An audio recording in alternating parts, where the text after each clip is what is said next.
In a high-security Shenzhen laboratory, Chinese scientists have built what Washington has spent years trying to prevent: a prototype of a machine capable of producing the cutting-edge semiconductor chips that power artificial intelligence, smartphones, and weapons central to Western military dominance, Reuters has learned. Completed in early 2025 and now undergoing testing, the prototype fills nearly an entire factory floor.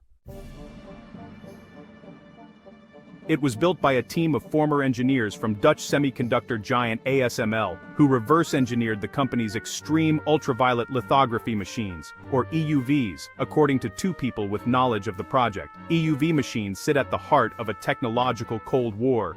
They use beams of extreme ultraviolet light to etch circuits thousands of times thinner than a human hair onto silicon wafers, currently a capability monopolized by the West. The smaller the circuits, the more powerful the chips.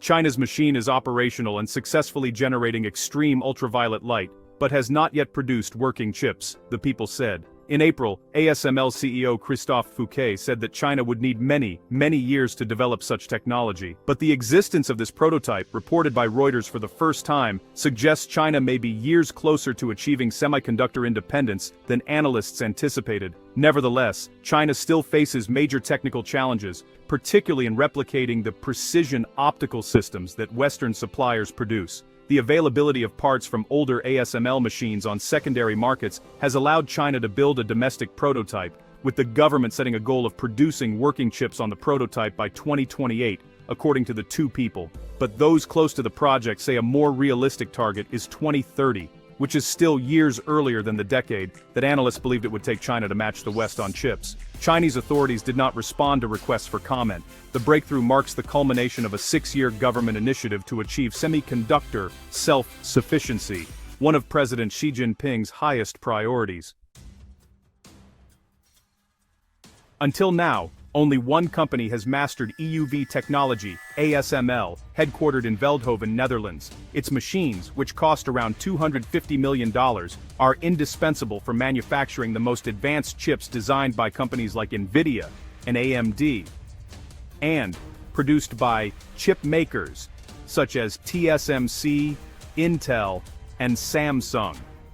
ASML built its first working prototype of EUV technology in 2001, and told Reuters it took nearly 2 decades and billions of euros in research and development spending before it produced its first commercially available chips in 2019. It makes sense that companies would want to replicate our technology, but doing so is no small feat, ASML told Reuters in a statement. ASML's EUV systems are currently available to U.S. allies including Taiwan, South Korea, and Japan.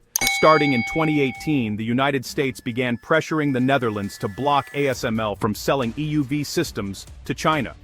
The restrictions expanded in 2022 when the Biden administration imposed sweeping export controls designed to cut off China's access to advanced semiconductor technology. No EUV system has ever been sold to a customer in China, ASML told Reuters. The controls targeted not just EUV systems but also older deep ultraviolet, or DUV, lithography machines that produce less advanced chips like Huawei's, aiming to keep China at least a generation behind in chip-making capabilities. The U.S. State Department said the Trump administration has strengthened enforcement of export controls on advanced semiconductor manufacturing equipment and is working with partners to close loopholes as technology advances. The Dutch Ministry of Defense said the Netherlands is developing policies requiring knowledge institutions to perform personnel screenings to prevent access to sensitive technology by individuals that have ill intentions or who are at risk of being pressured. Export restrictions have slowed China's progress towards semiconductor self-sufficiency for years and constrained advanced chip production at Huawei. The two people and a third person said. The sources spoke on condition they not be identified due to the confidentiality of the project. One veteran Chinese engineer from ASML recruited to the project was, honestly, pretty surprised to find that his generous signing bonus came with an identification card issued under a false name, according to one of the people familiar with his recruitment. Once inside, he recognized other former ASML colleagues who were also working under aliases and was instructed to use their fake names at work to maintain secrecy, the person said. Another person independently confirmed that recruits were given fake IDs to conceal their identities from other workers inside the secure facility. The guidance was clear, the two people said, classified under national security. No one outside the compound could know what they were building, or that they were there at all.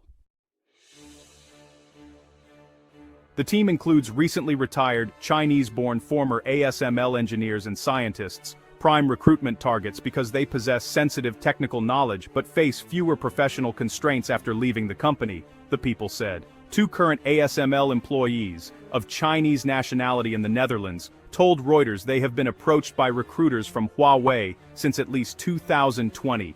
Huawei did not respond to requests for comment. European privacy laws limit ASML's ability to track former employees. Though employees sign non-disclosure agreements, enforcing them across borders has proven difficult. ASML won an $845 million judgment in 2019 against a former Chinese engineer accused of stealing trade secrets, but the defendant filed for bankruptcy and continues to operate in Beijing with Chinese government support, according to court documents. ASML told Reuters that it vigilantly guards trade secrets and confidential information. While ASML cannot control or restrict where former employees work, all employees are bound by the confidentiality clauses in their contracts, the company said. And it has successfully pursued legal action in response to the theft of trade secrets. Reuters was unable to determine if any legal actions have been taken against former ASML employees involved in China's lithography program. The company said it safeguards EUV knowledge by ensuring only select employees can access the information even inside the company.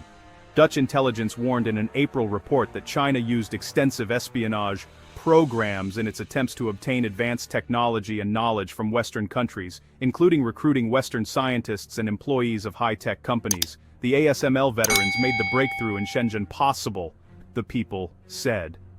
Without their intimate knowledge of the technology, reverse engineering the machines would have been nearly impossible. Their recruitment was part of an aggressive drive China launched in 2019 for semiconductor experts working abroad, offering signing bonuses that started at 3 million to 5 million yuan, or about $420,000 to $700,000, and home purchase subsidies, according to a Reuters review of government policy documents.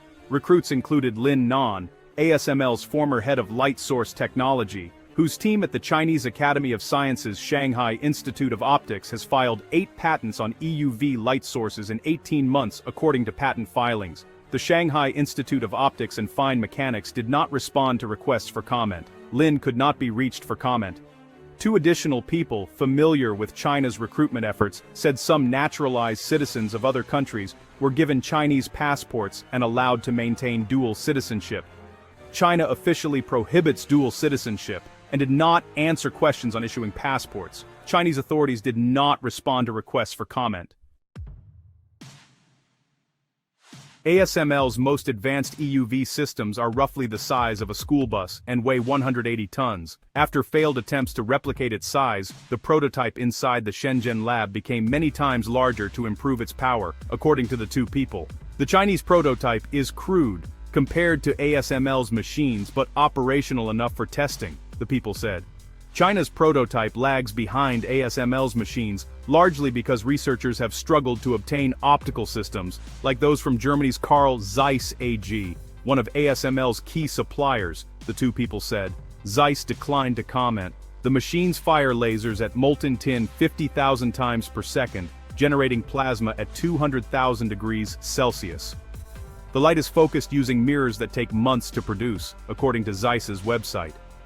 China's top research institutes have played key roles in developing homegrown alternatives, according to the two people.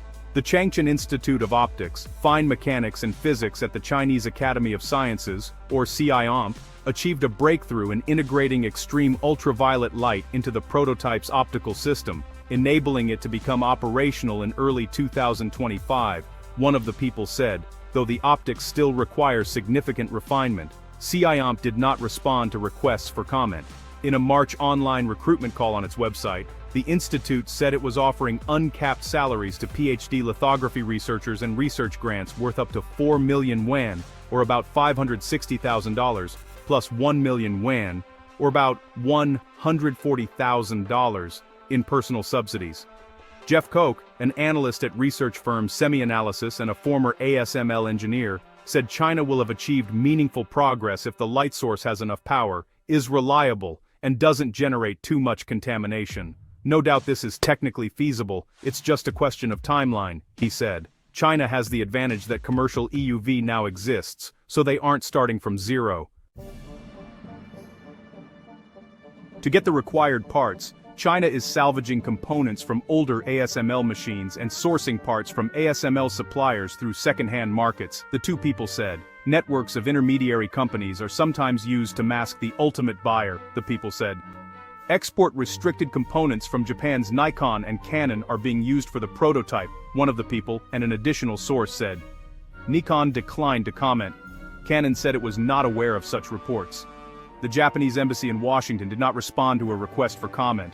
International banks regularly auction older semiconductor fabrication equipment, the sources said.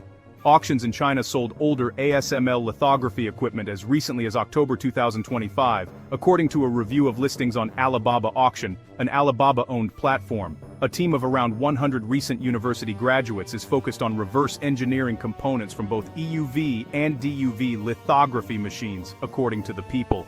Each worker's desk is filmed by an individual camera to document their efforts to disassemble and reassemble parts, work the people described as key to China's lithography efforts. Staffers who successfully reassemble a component receive bonuses, the people said. While the EUV project is run by the Chinese government, Huawei is involved in every step of the supply chain, from chip design and fabrication equipment to manufacturing and final integration into products like smartphones, according to four people familiar with Huawei's operations. CEO Ren Zhengfei briefs senior Chinese leaders on progress, according to one of the people. The United States placed Huawei on an entity list in 2019, banning American companies from doing business with them without a license. Huawei has deployed employees to offices, fabrication plants, and research centers across the country for the effort. Employees assigned to semiconductor teams often sleep on-site and are barred from returning home during the work week, with phone access restricted for teams handling more sensitive tasks, according to the people. Inside Huawei, few employees know the scope of this work. The teams are kept isolated from each other to protect the confidentiality of the project, one of the people said. They don't know what the other teams work on.